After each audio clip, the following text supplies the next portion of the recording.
Okay, in this video we are reviewing some technical analysis. We're going to cover stop loss placement, trailing your stop loss as it moves up, and just general trade management. So when we're learning TA, we know that we want to look, the idea is let's look for getting into the next rally. So here I've actually brought the candlesticks back. I've reversed time, so we're actually only looking at around September 2017, despite it being November.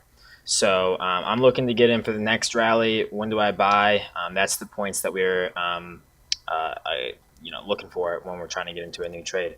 So we see that this point right here is our all-time high. If we back this out a little bit, you can see this is kind of our all-time high. Right off the bat, I'm just going to place a line at our all-time high. I know that it may be a point of consideration. So we go to our all-time high, get rejected, get rejected. We know this may be some sort of resistance. I try to come back up here and try to make it towards this line, and I get rejected again. So I might say at this point right here, okay, also around here is some sort of resistance. And it's actually kind of interesting if you think about that, because down here, when we went to this all-time high, we kind of caught support around here a few times. Retested again, got rejected. So you can see that there's some sort of support right here. Oh, wait a minute. This minor support actually becomes resistance future on, right? We know that support can later become future resistance, and that's actually what we see on this point of contact right here. Now, we're not going to bias ourselves and say that this is also a point of contact. Why is that? Because this is the current price. The current price cannot act as a point of resistance. Why? Because again, it is the current price, and it is not in fact stalling there. It just happened to close around that price. So right off the bat, I'm going to draw those two lines. I'm looking to get in for another entry. We're going to go ahead. Let's look for some chart patterns, some setups here, maybe some wedges, things like that. If you don't know what wedges or chart patterns are, do a quick Google search. So I might draw a nice little line like that, point of contact, point of contact, point of contact. You can see every single time, we got rejected here, got rejected here, got rejected here. Wait a minute, we just broke above that line. So I would actually be considering entering on the close of this day right here, especially if we can close above this resistance line right here. Okay, what else can we see? We can also see that we can draw a trend line kind of like this. So we're actually forming some sort of wedge here. You might also draw another line right here, just a secondary line.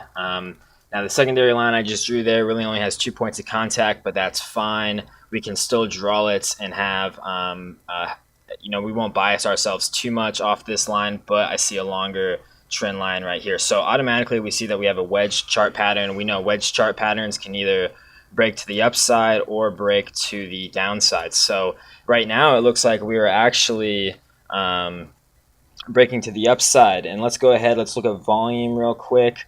You can see just the other day we had massive accumulation right here, suggesting sentiment for this stock is to the upside right now.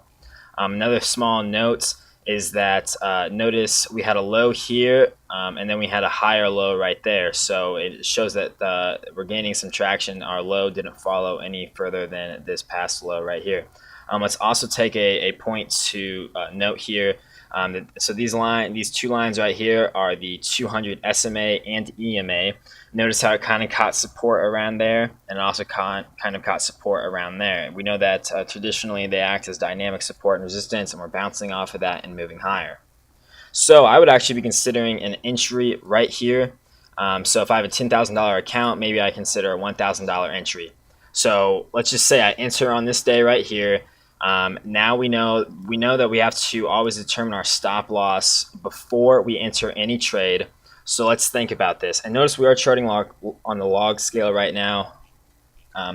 So where would I put my stop loss? Maybe, just a quick, points to keep in mind. Maybe I put it below yesterday's low. So yesterday's low would be right there.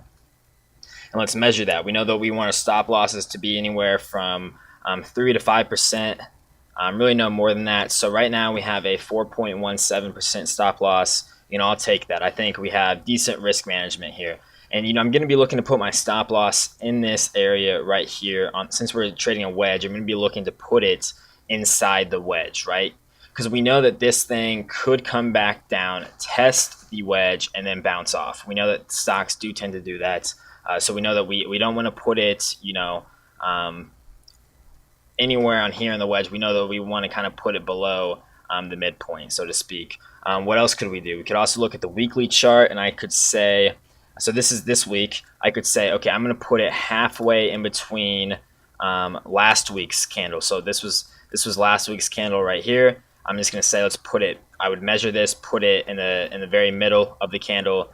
Potentially, this is just some general logic that I might be using to get into this trade. So let's just say I get into that trade. Let's go ahead and back this chart up here a little bit. Let's say I get into this trade. And let's go ahead and hit the play button here. So this thing's progressing. Automatically, you might start to think, man, this thing's really moving against me. But that's why we have our stop loss. Our stop loss takes emotions out of the trade. And look, we said that this might retest the wedge right here. And look, matter of fact, it is retesting the wedge. So at this point right here, I would be looking for a bounce. Let's also note that we're falling on pretty low volume here. Until this day right here, we didn't have much volume. So we're falling on low volume, which, I'm glad that we're not seeing massive volume on our selling there. That's a good thing, if anything. Hit play again. Look, we're bouncing. There we go. That's a good candle. So once we break back above the support, if I'm really aggressive on this trade and I'm really sure in this company, I've done some fundamental analysis, maybe I add to my position here small. If I have $1,000 here, maybe I add to my position, maybe $200, $300. Personally, I probably wouldn't. Maybe I would add once it broke this top right here. Maybe I would add once it broke the top of this wick right here. See that? Maybe. And I'm glad that we didn't just see rejection at that top line. Let's continue hit play.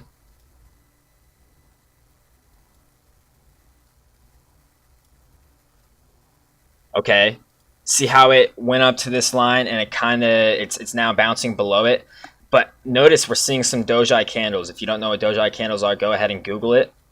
We know that the Doji candles can signal a turning point for us. So maybe around here I might take some gains. Maybe not. Who knows? It's managing the trade is the hardest part. So you have to be your own trader here and determine, do I want to take some gains here? What are you up right now? Let's see. Right now, you'd be up roughly 5%. You'd probably be looking for a bigger move than 5%. Let's go ahead and continue hit play. Man, that's a bad candle. We're seeing some Doji that could be a turning point. We're going back up. Massive breakout. On this massive breakout right here, look how much volume steps in on this massive breakout. So I know that this has confirmation behind it. The buyers really have control through here. I definitely, if I still had a position, I definitely would have added to my position in here. Definitely.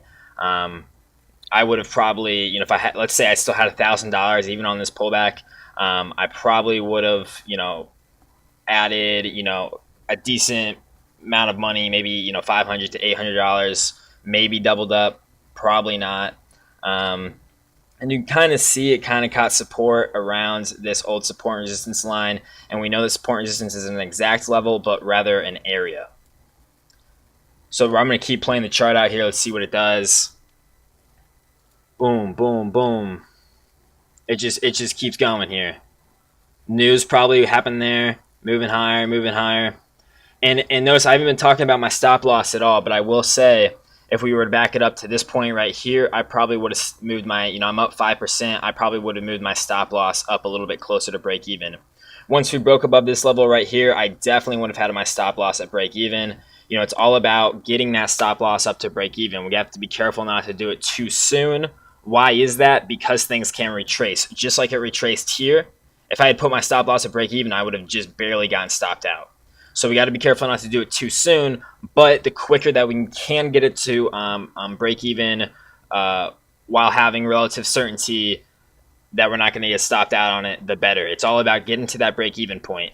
And once we're above this line right here, I probably would have moved it up up into this area right here. I would not have put it right here. Why? Because I know this is a support and resistance area, and I know that we could retest the support and resistance, and bam, right here we did retest the support and resistance. So if I'd put it right here, I could have risked getting stopped out, so I would put it a little bit below.